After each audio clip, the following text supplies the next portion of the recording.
Greetings, everyone. This is Rock and Roll Spot Convention with the Weekly Comic Book Roundup. We've covered this week's Marvel books. Now it's time to move on to this week's DC books. And we're going to be kicking things off with the non-Batman DC books for reasons that will be fairly evident at the end of the next video.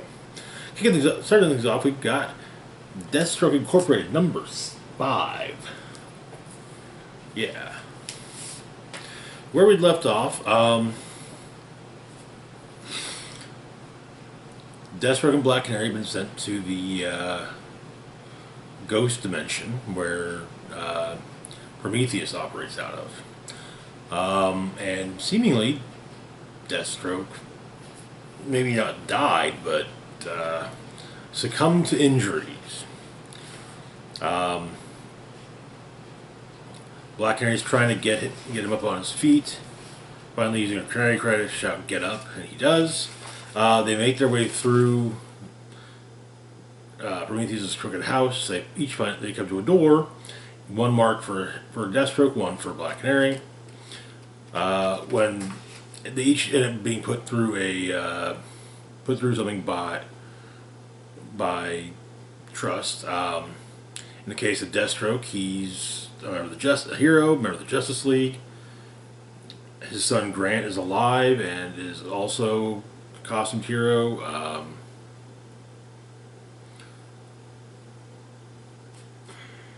And in fact, he trains the Titans. For Dinah, her mother's still alive. They're in a monastery. Also, there are Roy and Leanne and Emiko, and Connor. But and they're about to. But of course, it's an illusion, and so they fight their illusions, and they end up teaming up to do so, and they end up in Trust Castle. Northern Libra informs them that they've passed the test, and so they're brought to people truly in charge of Trust. But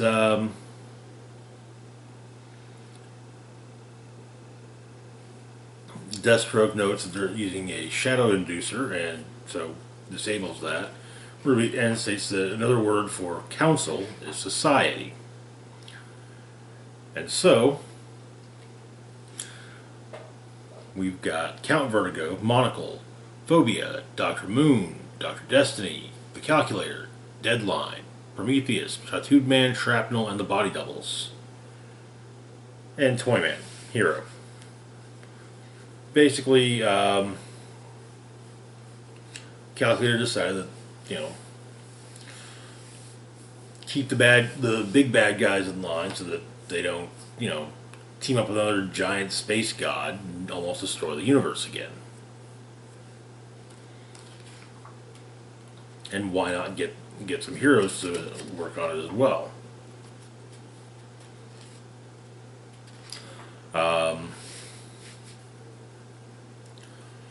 Deathstroke apparently kills Calculator and seemingly also Libra, and says if there's going to be a king of the supervillains, it's going to be him. And that is where the issue ends. That's with the upcoming Shadow War coming. That's going to be running through Deathstroke Incorporated, Batman, and Robin.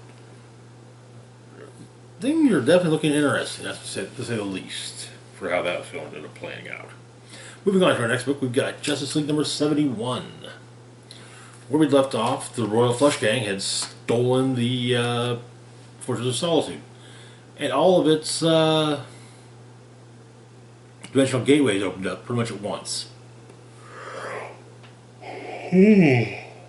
Oh, excuse me. Anyway, but we find out what the full plan was when the League takes back the fortress. Apparently the whole plan was that there was a meteorite. An extremely valuable meteorite. As we pass by, and they could use the technology in the fortress to bring that meteorite to Earth, shrink it down, and then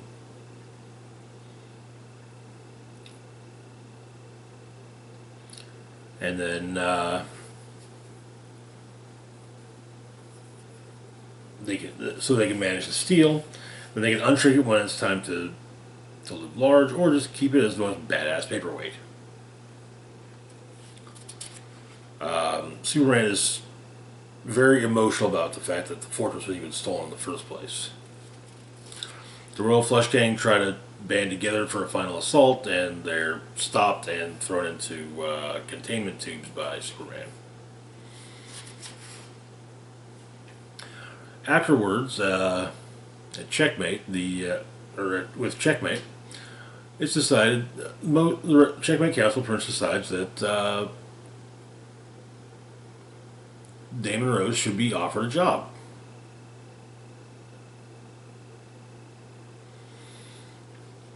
And then the League pulls Ollie to the side, and you know that he's been making some big moves with ways he's spending his money, putting the Justice League, putting Checkmate, and they want to thank him. I'm saying to him that he quietly did everything he could to make sure everything run as smoothly as possible for the League as they did, and no one asked him to. And Ollie says,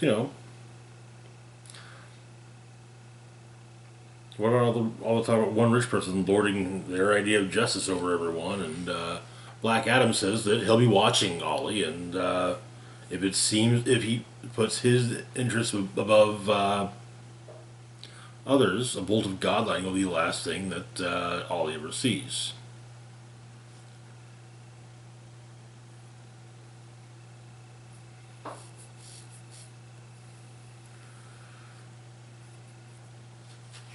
And it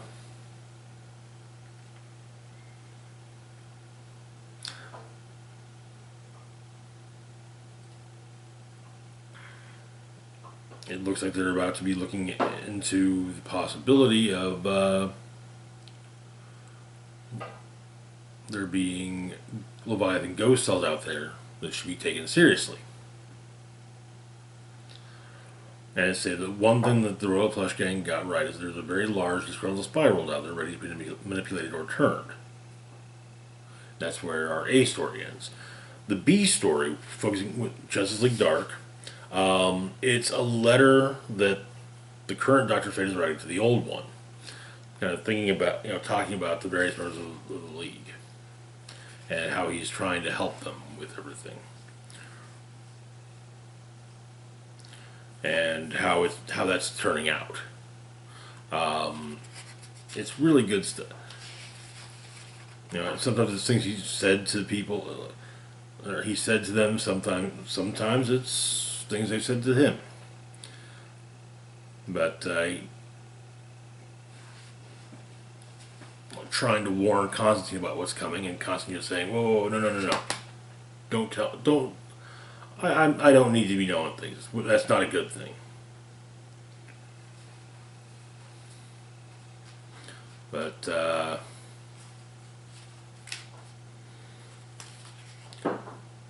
the demon knows something's coming. Apparently, Detective Chimp thanks Dr. Fate for being, thanked him, and also said, basically said, sometimes it's okay for him to just be a kid. Ask for help.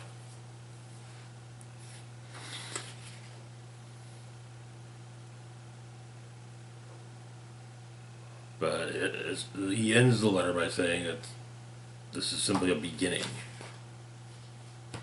And that is where the issue ends. Good wrap up to the Royal Flush Gang story. And I kind of like. It's interesting to see where they're going to be going with this, especially with, I guess, the League and Checkmate kind of working together. But, and I'm still frustrated by the fact that the Justice League Dark, is being relegated to being a backup story. It should Justice League Dark should be. It should have been a miniseries, but what do I know, right? Anyway, moving on to our next book, we've got DC versus Vampires, number 4. Where we left off,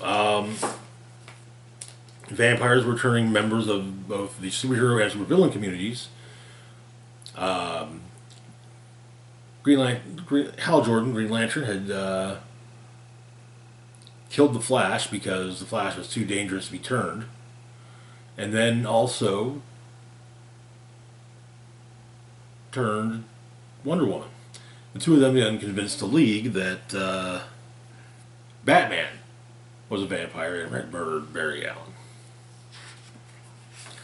Allen. In London, Zatanna goes to see John Constantine. And he lets her know that he knew she was a vampire. But, well, no, there's not a lot of people exactly willing to listen, sit and listen to him gripe. So, they'll take the opportunity. At the Batcave, Green Arrow attacks Batman. But, Bats kind of gets the drop on him. In Old Gotham, Batgirl finds in a hotel a mound of ancestral dirt, and Nightwing had been keeping an eye on her or kind of following her, and so she explains that when a vampire travels, they have to sleep up above dirt from their ancestral home. And the room that they found it in was registered to a Mary Shacton. Shacton being the maiden name of the previous Queen of Blood's mother. The fight between Bruce and Ollie have their fight. It's fairly even.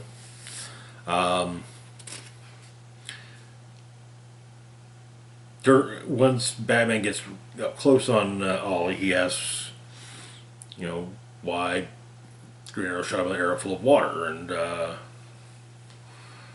Ollie says it was holy water. And then asks Batman, why are you trying to stake me? And you're like, oh wait, neither of us are vampires. But back with Constantine, Dr. Fate shows up, and when Zatanna attacks him, well, Fate destroys her.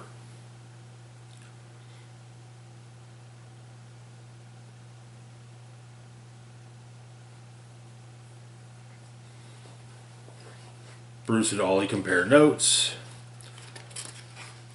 and the rest of the League show up. But elsewhere in Gotham, Red Hood and Batgirl are dealing with Grodd and his flunkies. This results in Grodd leaving the building, realizing that, yeah, he's kind of... if he stays in fights, he's not going to last. And Red Hood notes that he and Cassandra are probably the only two people to ever see a gorilla jump out of a skyscraper window and turn into a bat. And apparently, Cassandra found a Joker card. But the League shows up. Well, first it's Hal and Diana. Then the rest of the League. And so Batman and Green Arrow take on the League, and that is where the issue ends. Now, at the moment, it's not clear. It's not clear if anyone else from the League has been turned, but well, it's possible. It is distinctly possible. Anyway, moving on to our next book, we've got Human Target number 4. Where we left off, the Human Target and ICE were talking to the various members of the Justice League International about the poison that was used in an attempt on Lex Luthor. A poison which has, poisoned the Human Target, leaving him 12 days to live. But their investigation led them to Ted Cord, the Blue Beetle. They're talking. Ted just, shows he, makes this whole show of being a decent guy. To be fair with Ted, I would go as far as say it's not really a show. He's just being him. But there's a thing he has to go do. He has to,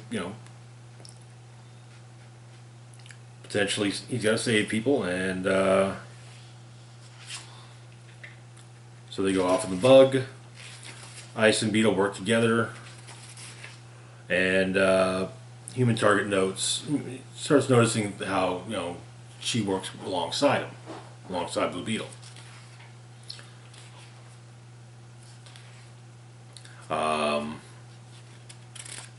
They're about to head back, but there's another.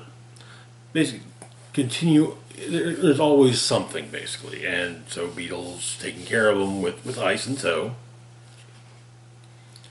And what he's noticed is that Ice doesn't need Blue Beetle helping her. She can take care of all these problems herself. But she makes a point of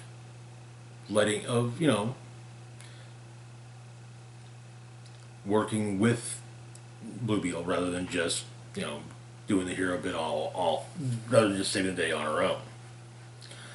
They end up on the other side of the country, and Blue Beetle, or Ted Cord, who owns some nice hotels, offers to put them up for the night. And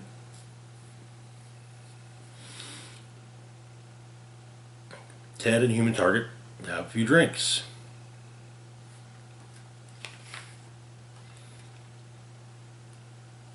Talking about Booster. Apparently, Booster asked Beetle for a loan to open the bagel plate shop. Beetle turned him down, and then Marsh Manor showed up and asked for a similar amount, and so the money was gotten to Jean, and so, but Ted gave Marsh Manor the money, and suddenly Booster's got the money for the bagel shop. Human Target goes back up to his room. The lock is broken and cold. The door is unlocked, and he pushes it open, and there's Ice waiting for him and not her robe.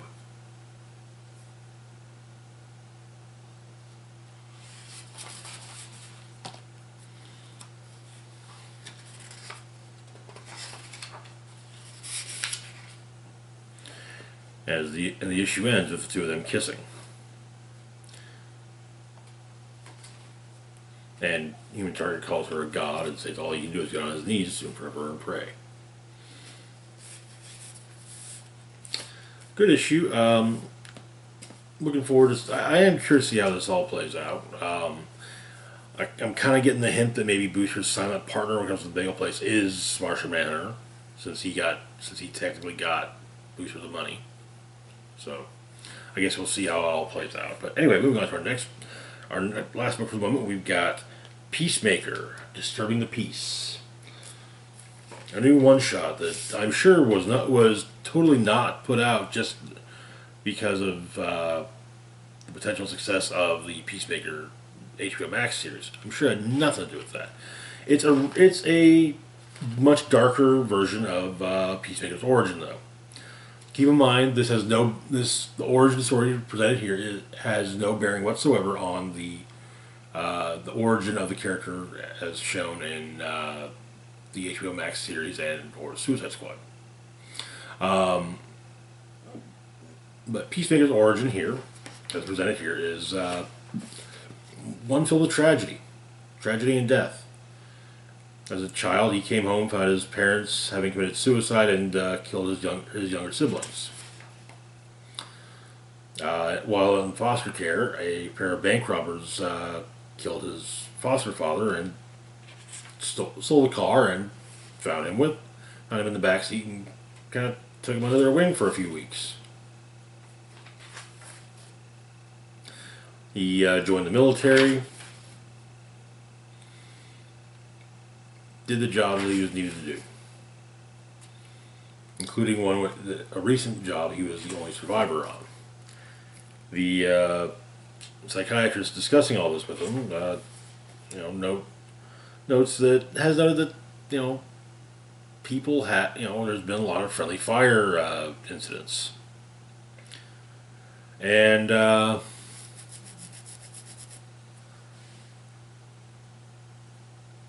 Peacemaker explains that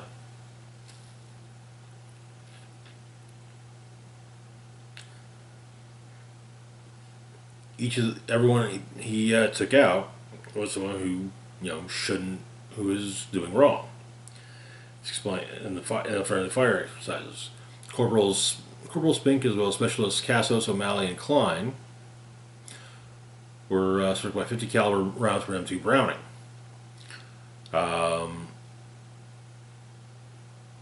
Turns out they had murdered a businessman's family in Mogadishu after a heroin deal went sour.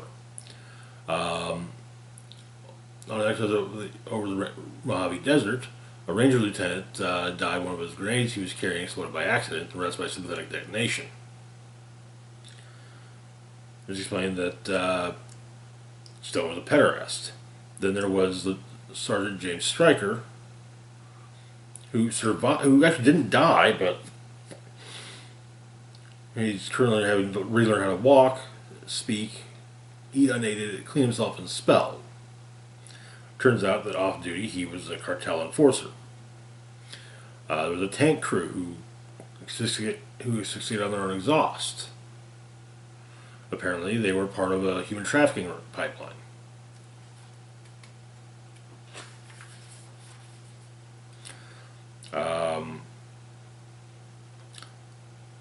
The other members of the operation where he was the only survivor, well, they were former members of the military who committed an atrocity and got off scot-free. And instead of staying in the military, they went to work for a private security company. And they got eaten by sharks, or by a shark. Also, we learned that when his time with the bank robbers ended with him calling the police because he realized that, yeah, sure, they treated him well, but he knew where things were going. He tipped off the cops. Cops showed up. Firefight ensues. He tried to hide behind the motel they were staying at, but yeah, didn't exactly go as planned. And he actually had to finish off one of them himself. But part was he read the note that his parents left when the EMTs and cops showed he was finishing his homework. But as things end, the conversation is happening in Arlington Cemetery. But as it ends,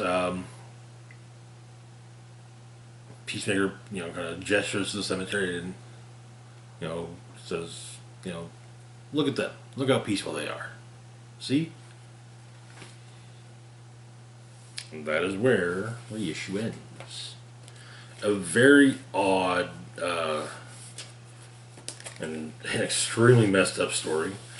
It comes as no surprise. It's a book by Garth Ennis. No surprise in the slightest there. But yeah. That's going to do it for now. As always, feel free to like, share, and subscribe. Links to my Facebook, Twitter, Patreon, and PayPal can be found in the description box down below. This is Rock and Roll Spock signing off saying, live long and rock hard.